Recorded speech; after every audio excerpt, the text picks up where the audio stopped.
السلام علیکم پیارے دوستو، زلفی نالج لینڈ ورلڈ میں خوش آمدید۔ غازی ناول۔ میرا آج کا دن خاصا مصروف گزرا تھا۔ میں ہوٹل واپس آ گیا۔ ریسیپشن پر میرے لیے آشا کا پیغام موجود تھا۔ اس نے مجھے گھر پر فون کرنے کا کہا تھا۔ میں نے ہوٹل میں لابی سے ہی آشا کو فون کیا۔ وہ گھر پر ہی تھی۔ اس کی طبیعت ناساز تھی اور جے چند اپنی کاروباری سلسلے میں چندی گڑھ گیا ہوا تھا۔ ڈھیر سارے شکوے شکایتوں کے بعد آشا نے مجھے گھر آنے کی دعوت دی۔ میں نے فوراً اپنی طبیعت کے ناساز ہونے کا بہانہ کر کے معذرت کر لی۔ آشا نے بالآخر جب کوئی چارہ نہ دیکھا تو بولی، میں آپ سے آپ کی بہتری کے لیے ہی ملنا چاہتی تھی۔ اس کی یہ بات سن کر میں کچھ پریشان سا ہو گیا۔ بھلا آشا میری بہتری کے لیے کیا کر سکتی تھی؟ میں نے اس سے بتھیرا پوچھا، لیکن اس نے ایک ہی رٹ لگا رکھی تھی کہ ملنے پر ہی بتائے گی۔ اگلا دن میری مصروفیت کا تھا۔ 11 بجے عبدالکریم آ رہا تھا۔ شام کو یشونت سے ملنا تھا اور اس دوران اپنے ساتھیوں سے بھی ملنا اور سرائے بیرم خان کا پروگرام سیٹ کرنا تھا۔ عام حالات میں آشا کی بات کو میں اہمیت نہ دیتا، لیکن دشمن ملک میں ہندو بن کر رہنے اور جاسوسی کرنے والے کو چھوٹی سے چھوٹی بات کو اہمیت دینی پڑتی ہے، اور پھر آشا کے تعلقات تو فوجی اور سول افسران سے تھے۔ لہٰذا میں نے آشا سے اشوکا ہوٹل میں 1 بجے اکٹھے لنچ کرنے کا کہا، لیکن آشا نے کہا کہ اشوکا میں اسٹاف کے اکثر لوگ اسے مسز جے چند کی حیثیت سے جانتے ہیں، اس لیے کناٹ سرکس میں چائنیز ریسٹورانٹ میں وہ دوپہر 1 بجے مجھے ملے گی۔ میں آشا کی اس بہتری والی بات سے اپسیٹ ہو چکا تھا۔ بہرحال موقع محل کی مناسبت سے آئندہ قدم اٹھانے کا سوچ کر میں کمرے میں چلا گیا۔ دوسرے دن ٹھیک 11 بجے ریسپشنسٹ نے مجھے عبدالکریم کی آمد کی اطلاع دی۔ میں نے اسے کمرے میں بلا لیا۔ عبدالکریم نے سول لباس پہنا ہوا تھا۔ اس نے نہایت مؤدبانہ انداز میں مجھے سلام کیا۔ میں نے اسے صوفے پر بیٹھنے کو کہا تو وہ جھجکا اور کہنے لگا، نہیں صاحب، میں قالین پر بیٹھوں گا۔ میں نے اسے کہا کہ اگر مجھ سے بات کرنی ہے تو جیسا میں کہوں ویسا ہی کرو، اور عبدالکریم صوفے پر جھجکتے ہوئے سمٹ کر بیٹھ گیا۔ عبدالکریم کا رویہ کوئی غیر معمولی نہ تھا۔ سارے بھارت میں مسلمانوں کی یہی حالت ہے۔ انہیں دوسرے درجے کے شہری کی حیثیت دی جاتی ہے۔ بھارت میں مسلمان ہونا ہی بہت بڑا جرم ہے۔ میں نے بھارت میں اپنے قیام کے دوران محسوس کیا کہ گنتی کے چند مسلمان خاندانوں کے سوا، جنہیں بھارتی حکومت مراعات دے کر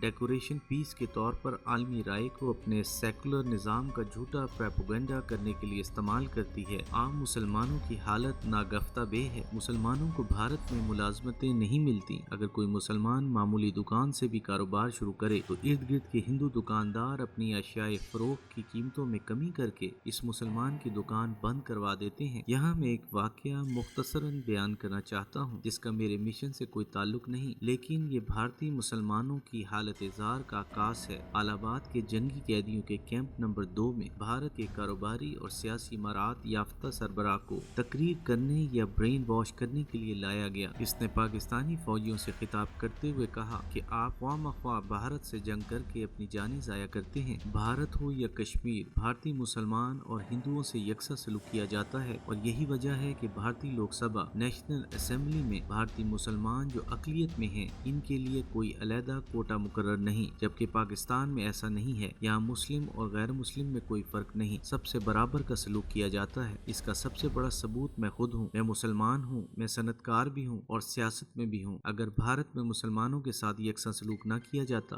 آج میں اس مرتبے پر نہ ہوتا۔ غرض کیا اس نے خاصی لمبی تقریر جھاڑی، باقی تو سب خاموشی سے اس کی بکواس سنتے رہے، لیکن ایک پاکستانی صوبیدار POW سے برداشت نہ ہو سکا۔ وہ کھڑا ہو گیا اور سوال کرنے کی اجازت چاہی۔ اس صوبیدار سے بعد میں پاکستان میں مل چکا ہوں اور خود اس کی زبانی مکالمہ کچھ یوں ہوا: صوبیدار جناب، بھارت میں مسلمانوں کی آبادی کا تناسب کیا ہے؟ صنعت کار: مسلمان بھارت کی کل آبادی کا 8واں حصہ ہے۔ صوبیدار: کیا آپ مسلمانوں کو میریٹل ریس جنگجو قوم تسلیم کرتے ہیں؟ صنعت کار: یقیناً مسلمان میریٹل ریس ہیں۔ صوبیدار: اور آپ کے کہنے کے مطابق بھارت میں مسلمانوں سے یکساں سلوک کیا جاتا ہے؟ صنعت کار: یہ بات بالکل صحیح ہے۔ صوبیدار: تو جناب یہ بتائیے کہ آپ کے ملک کی آبادی کا 8واں حصہ جنگجو قوم مسلمانوں پر مشتمل ہے، تو پھر 47 سے آج 25 برس میں آپ کی فوج میں کتنے مسلمان جنرل بنے ہیں؟ میں یقین سے کہہ سکتا ہوں کوئی نہیں۔ صنعت کار شرم سے پسینے میں شرابور ہو ہو گیا اور تقریر ادھوری چھوڑ کر واپس چلا گیا اور پاکستانی صوبیدار کو سچ بولنے کی پاداش میں 21 روز کی قید تنہائی ملی اور اس کا راشن آدھا کر دیا گیا۔ میں نے بھارت میں قیام کے دوران اچھی طرح سے محسوس کیا کہ بھارتی ہندو مسلمانوں سے خدا واسطے کا بیر رکھتے ہیں اور انہیں بلا وجہ ذلیل و خوار کرنے اور بلا سبب قتل کرنے کا کوئی موقع ہاتھ سے جانے نہیں دیتے۔ ہندو خود وہی بات کریں تو حرج نہیں، لیکن اگر وہی بات بھارتی مسلمان کرے تو ہندو دھرم پر حملہ کرنے کا بے بنیاد الزام لگا کر ہندو مسلم فسادات شروع کر دیے جاتے ہیں، جن میں مرنے والے مسلمان جو کل آبادی کا 8واں حصہ ہیں کی تعداد ہندوؤں سے کئی گنا زیادہ ہوتی ہے۔ دہلی میں اشوکا اور اکبر ہوٹل بھارت سرکار کی ملکیت ہیں۔ ان ہوٹلوں میں یورپین اور امریکی گاہکوں کو گاؤ ماتا کا گوشت کھلے بندوں میں پیش کیا جاتا ہے، لیکن اسی گاؤ ماتا کو اگر کوئی مسلمان سبزی فروش اپنی سبزی بچانے کے لیے ہلکا سا ڈنڈا بھی مار دے تو ہندو دھرم کی پوتر گاؤ ماتا کی بے عزتی کو جواز بنا کر ایک ہنگامہ کھڑا کر دیا جاتا ہے۔ ہنومان کی نسبت سے بندر ہندو دھرم کا ایک اہم دیوتا ہے۔ بھارت سرکار کی اپنے اسی دیوتا کو ہر سال 40,000 سے زیادہ تعداد میں ڈاکٹری تجربات کے لیے غیر ممالک کو فروخت کرتی ہے جو اس دیوتا کی چیر پھاڑ کرتے ہیں۔ میں نے بمبئی سے 12-14 میل سمندر کے اندر ایلیفینٹا جزیرے پر چٹانوں میں جہاں گوروں کی بنائی ہوئی رہائش گاہیں اور سرنگیں ہیں اور لاتعداد بندر موجود ہیں جو پکنک منانے والوں کا کھانا جھپٹ لیتے ہیں، ایک مسلمان کو بندر کو کنکر مارنے کی پاداش میں بے تحاشا پٹتے دیکھا ہے۔ اسی سے آپ بھارت میں مسلمانوں کی حالت زار کا بخوبی اندازہ کر سکتے ہیں۔ ایپیسوڈ 26 اختتام پذیر ہوئی۔